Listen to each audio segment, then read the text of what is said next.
Good afternoon. How y'all doing? It's my boy Denaro, United States Marine Corps retired. Eric Troy Anderson. We just chopping it up. Sitting here on Delmar Beach and want to talk about the state of America and all the things that are going on. We're just gonna have a regular conversation and we're gonna post it. You may agree, you may disagree. Don't matter. This will make us individuals, correct? So, I'll let you start. I'm a Christian. He is a Buddhist. Kinda, sorta. But what we want to do is just talk about relative topics about America. Maybe racism and the fear that streams throughout society. So I'll let you start, Gennaro. Man, that's a big topic. What's going on in America today, a couple of months ago, we all witnessed what happened on January 6th at the Capitol. I don't think any of us expected to see that,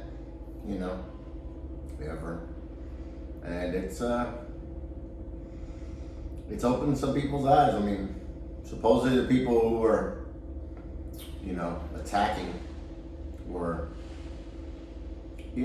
consider themselves awake and aware because they're on the internet and they're getting information that they believe, the president, the former president, was robbed, whatever, stolen, whatever. And it's a confusing time for a lot of people. The internet is, it wasn't around when we were born. Now it's like we're past kind of the infancy of the internet, and it's taken hold in a way that no one could really predict. No one really knew what the internet was going to really do, and the internet's a big part of all this stuff. and that's my thing. We're service members, served our country, so we're not cowards. We actually signed up. We weren't drafted. And not saying people that were drafted are cowards, but we volunteered. And my frustration is really with black people, because we have Willie Lynch, we have Jim Crow, and I got 3,500 followers on Facebook. I only know maybe 100, but if I post something, black people automatically take it as a personal attack against them. And I'm like, dude, I have random thoughts constantly. I wake up at 3 o'clock every morning. So if I post something, somebody's offended because they think I'm talking about them. Like, dude, I know like 3,500 people, but really 30,000. But I'm only friends with, 2,500, and I'm only friends with 100. So it tailors back. So we have to get out of that mindset to be able to, I guess, help one another and use common sense and trust the people that you know. You're trained in biological warfare, so am I. I understand about the COVID virus, but you and I both know. Are we going there? Yeah, we're gonna go there. You have to have a sealed mask and a canister to keep it out. Otherwise, with the little mask they got, you can smell a fart through it, can you not? So that means it's getting in there. So the mask is not saving you. What's saving you is your personal hygiene, washing your hands, using hand sanitizer, keeping your hands out of your face. My best friend flies for JetBlue. I travel all the time. They have filters in the airports now that it's more safer to fly than go to Walmart. And a lot of people don't know the information, and we just listen to whatever the news says. And my philosophy is, if somebody tells you you're gonna be sick 1,000 times a day, eventually you're gonna become a hypochondriac. and you're gonna start believing it. There is a certain level that, you know, if not all Americans, most Americans, and most people around the world have been somewhat brainwashed into becoming hypochondriacs. You know, not a lot. I'm sure there's a big chunk, and it's not healthy. And it's understandable. I think it's understandable, man. It's because, like I said, once again, with the internet, you know, when we had this pandemic back in the early 1900s, they did what they had to do. People got their information, you know, slowly. And, you know, a lot of people died. I couldn't tell you how many people died, but I know a lot of people died. And now it's, you know, we got the internet and this global pandemic and a lot of information, communication, fear.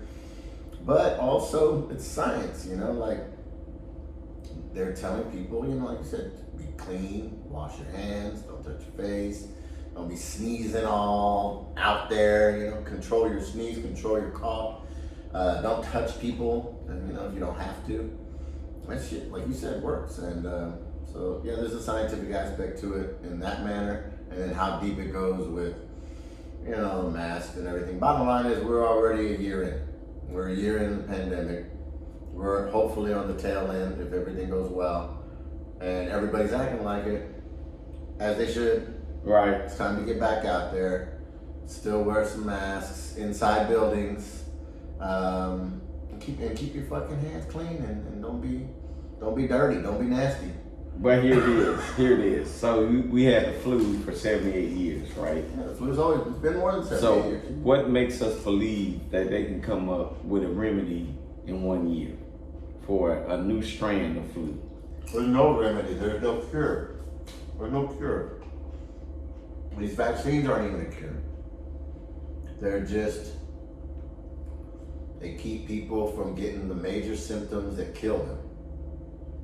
But they still get it. They still get the virus, but it doesn't kill them. So it's not a cure. So all these things are just, you know, keeping people alive. I don't take the flu shot. I never get Yeah, sick. right. I never get But sick. we took the flu shot involuntarily when we were in. Yeah. But Along like I with many said, other we've had we've taken people get upset. You also, you're like, oh, don't say that. I believe I'm immune to it. Yeah, I said you it. said it right there. I'm not on that train. I do. I actually do believe He that. thinks he's immune to it. I mean, whatever, you think whatever you want. That's right. Yeah. And if I die tomorrow, you can say, you speak at my funeral, you be like, hey. Well, it depends on what you die of. If you die of COVID, I'm gonna be like, you thought he was immune. If you just died of like getting hit by a car, I'll be like, you know what? He might have been immune. I don't know. No, but I think that the fear factor in America, I mean, I don't know how far you get into the Bible and stuff, but it's like, I believe that COVID, this whole thing is like a precursor to the mark of the beast. So you got the COVID, and then you got COVID passport, which they're starting. You won't be able to travel. And then eventually it's gonna go to, if you don't have the COVID, you can't work. If you don't have the COVID, you can't travel. If you don't have the vaccine. Right, if you don't have a vaccine. So all of these things, I think, is like a precursor to something bigger. And it's like, are you like so comfortable with your life that you're willing to sacrifice it all for your soul? And that's where I see it's going. It don't matter if it's Trump When or you say Biden. your soul, you mean your freedom. Exactly. Right. Yeah, your freedom, your liberties. Yeah. So that's why I'm rebellious against it, you know, and I get really irritated because it's like, I'm a Christian and we talk about COVID nowadays more than we do about Jesus. Mm-hmm. And I've never been a person to force my religion and my beliefs on anyone. But now it's like, you talking about COVID more than Jesus. So I got a problem with that. Yeah, and it reminds me of one of the quotes. I'm pulling it up to make sure I quote it correctly because I don't like misquoting things. It was Ben Franklin and he says it's coming up. It's pretty much those who are willing to sacrifice or give up liberty for security or for safety deserve neither. And it says those who would give up essential liberty to purchase a little temporary safety deserve neither liberty nor safety. And it's supposed to be Ben Franklin. And I agree with him. I mean, I really do. I think, I think, yes, we want to be free. We want to have our liberties and do what we want. However, this was a extenuating circumstance for the last year. And we're past the year. I'm telling you, we're at the tail end. We're getting out of the storm. And yeah, it sucked last year. But, I mean, it wasn't, like asking you to do something crazy other than cover your face. Yeah. And they shut down all the restaurants and all that shit, and that really affected the economy. And, Americans love their money, and so it fucked with the whole system, the money system, and a lot of people weren't happy about that. People had to pay rent, people had to fucking, pay all kinds of shit. That shit didn't stop. Like some states, they had some laws where they said, your mortgage or your rent is you don't have to pay it for this month and next month, whatever, but you're gonna have to pay that shit. Yeah. It's not going away. I guess my frustration is, who is they? They said it. It's like we have an element of common sense. So it's like the government, and I say the white man, and they're like, oh, it's not the white man. Don't bring racist. Well, look at it. We're 13% of the population, Mexicans, blacks included. So I think it's more than that. I think African Americans are like at least 11. So it's lower. I'm saying there's African Americans at least 11% of the population. Right. So that means Hispanic and African American is a lot bigger than maybe like 22%, something like that. But the majority is whites, and it's like I always say, I get frustrated. You know me. You know I love you. You know I care about you. I'm telling you things that I've experienced, not some shit I read in a book.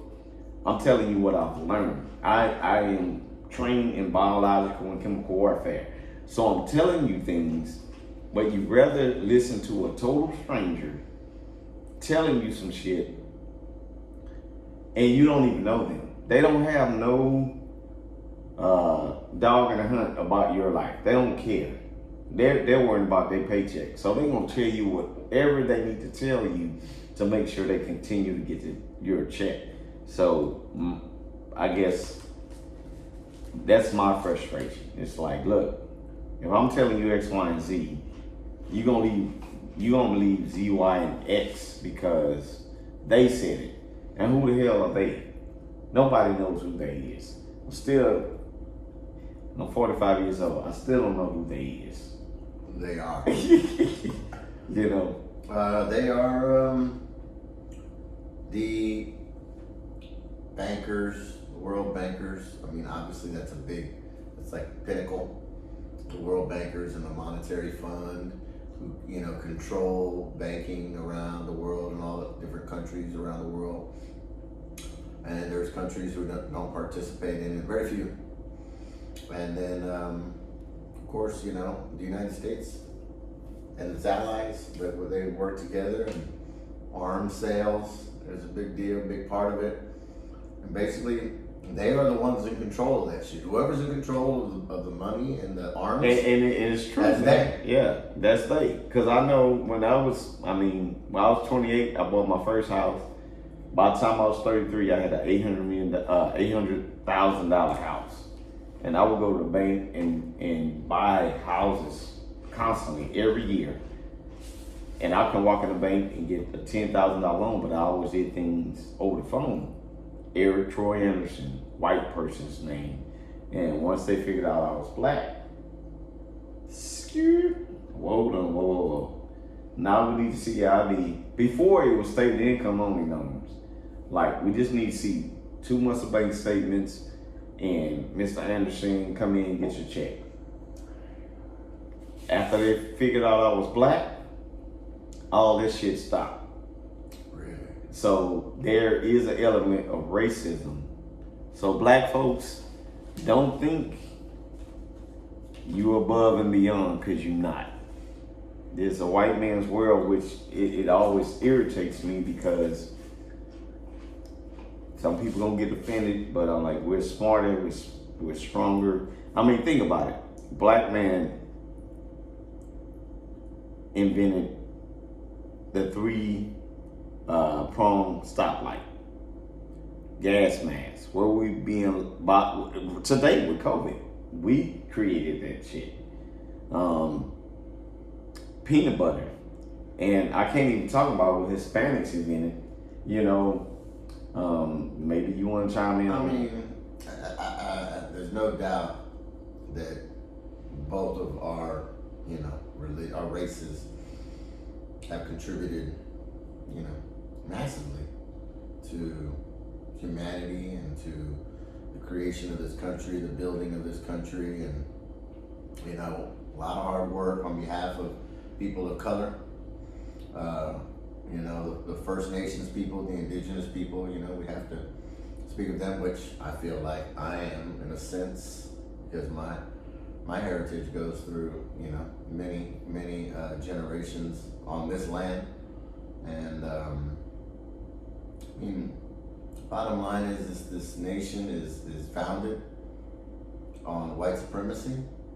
And if anybody doesn't agree with that, then they're lying to themselves, and everybody knows the truth already. And we are not out of the woods. We got a long way to go. It's long overdue. We need action. We need unity. We need to work together towards a common goal of ensuring that white supremacy basically is annihilated, which is it's just the hugest task ever. We fought a civil war and it didn't get rid of it. And if we have another civil war, heavens forbid, it's probably not going to get rid of it either. And, my thing is, for white people, I don't hate them. But what have you done other than steal, kill, and destroy? The thing is we know the truth, but the problem is that, calling them out it's like it's not going to solve the problem. And because they don't want to hear that shit. Yeah, that's you know what I'm saying? I mean, regardless if they want to hear it or not, the question is, how do we work together? Because there are allies, white allies. We have white allies. Yeah, exactly. And how do we get more and more white allies? And how do we then get to the other side of the goal of, equality, equity? That's good. And, you know what I'm saying? Yes. Basically, when you have the allies and you explain to them, late nights, and you tell them, this is what white people have done over history, they're probably going to be like, you're right, and that's why I'm here. Right. But I think... But trying to convince the other side, trying to convince those who are entrenched, that's not the way to do it. That's true. But it's like, I'm not going to kiss your ass if you kick my ass. I know You know what I'm saying? So it's like we have to just take a step back and be honest, and there has to be balance, because even within our races, we have our own battles. Of course. Light-skinned blacks, dark-skinned Kiwi black, we debate. So it's like you got to start within your own race, where it's like, okay, we need to get our shit together. Stop shooting each other. Scoot up, can't see yourself. Oh, okay. We have to come together and then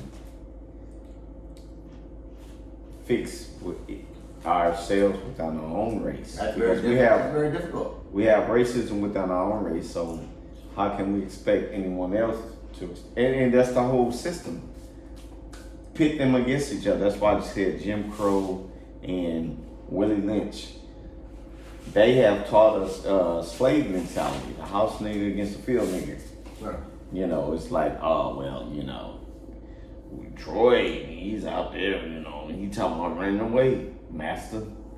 And I told him, oh no, sir. And he eating his steak in a big house, and he done told on your ass, and now you getting whipped out in the field, and now there's animosity.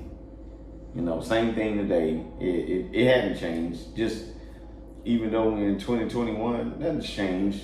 We still have the house nigga against the field nigga. You know, the wetback against the one that passed for white. You know, it don't change until we change it. But we have to, if we have a common goal and a common focus, then we can make a change. And I think everybody wants to change. Whites, blacks, Mexicans, Indians, everybody. I think everybody wants basically to be one and get along. Treated as equals. Yeah. I mean, it's long overdue.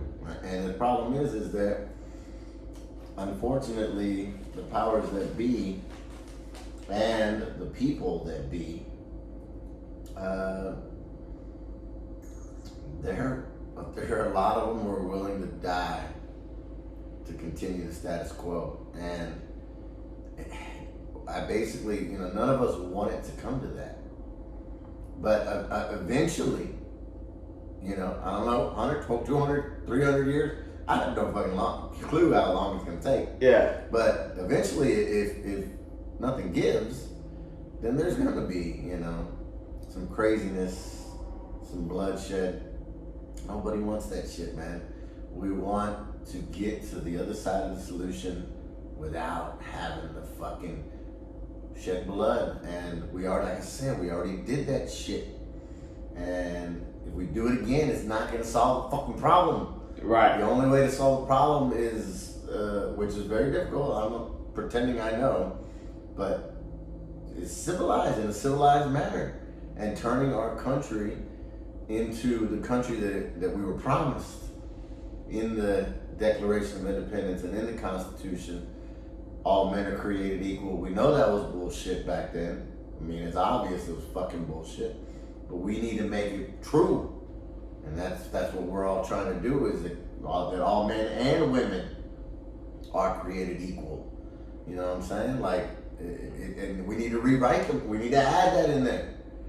All men and women that live in the United States, regardless of color, creed, race, gender, whatever, are created equal. You know, supposedly it's written in other things, but it's not true. We need to make it. We need to make it what it's supposed to be. Right. And I think that's a good way to stop. So peace out, the truth. First episode. Peace.